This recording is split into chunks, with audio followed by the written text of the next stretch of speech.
Bonjour et bienvenue pour ce numéro autour de Kampala. Une émission qui vous plonge au cœur de ce qui se passe à Kampala, la capitale ougandaise. Aujourd'hui, une émission spéciale dédiée à Bobi Wine, le chanteur devenu député. Nous allons découvrir le reportage en images.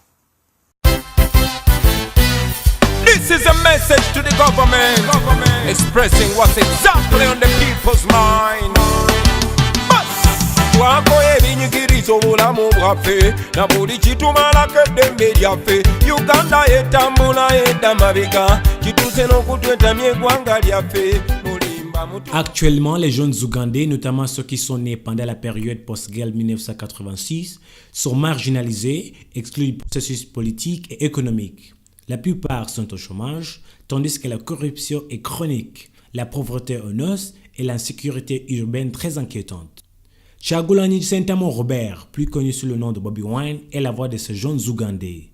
Né en 1982, 4 ans avant l'arrivée au pouvoir du régime de Museveni, président actuel de l'Ouganda, Bobi Wine a grandi à Kamocha, un bidonville de Kampala.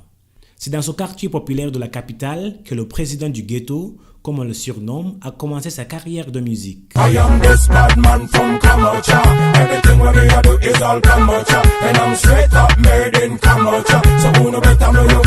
Kamocha. I am this bad man. Il fait ses études artistiques en se spécialisant au théâtre, musique et danse à l'université de Makerere, la plus grande université publique ougandaise, classée en 5e position en Afrique par le Times Higher Education 2018. Roi du entertainment, mort résultant de la contraction d'éducation et de divertissement, il n'abandonne pas ce militantisme et fait chanter tout le monde en dénonçant l'injustice sociale.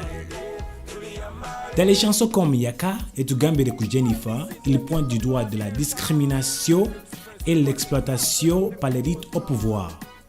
Dans la chanson Yaka, qui signifie littéralement brûle en Luganda, une langue parlée dans le centre du pays, là où se trouve également la capitale, il dénonce le prix très élevé de l'énergie et la coupure incessante d'électricité. Dans Tugambere ku Jennifer, qui signifie dite à Jennifer, Bobi Wine dénonce les mesures qu'avait prises la présidente de Kampala lorsqu'elle avait décidé d'expulser les petits commerçants de rue de Kampala, mesures qui avaient abouti à la mort de plusieurs personnes. Ce secteur informel du commerce de rue emploie la majorité des gens à Kampala, si bien que beaucoup d'Ougandais se reconnaissent dans cette chanson. Cette figure majeure de l'opposition porte un béret rouge sur lequel il a inscrit « People Power », son slogan de campagne, qui signifie « pouvoir au peuple ». Ce slogan inquiète le régime ici à Kampala. En 2017, cette idole de la jeunesse ougandaise s'est portée candidate à un scrutin législatif dans les quartiers est de Kampala, dans le district de Tchadondo. Sa popularité lui a permis de remporter cette élection avec 70% des voix.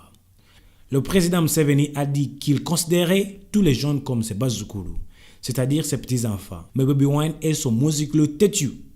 Dans l'esprit des jeunes, le grand-père est fatigué et il est temps qu'il leur laisse la place. We are fighting for freedom.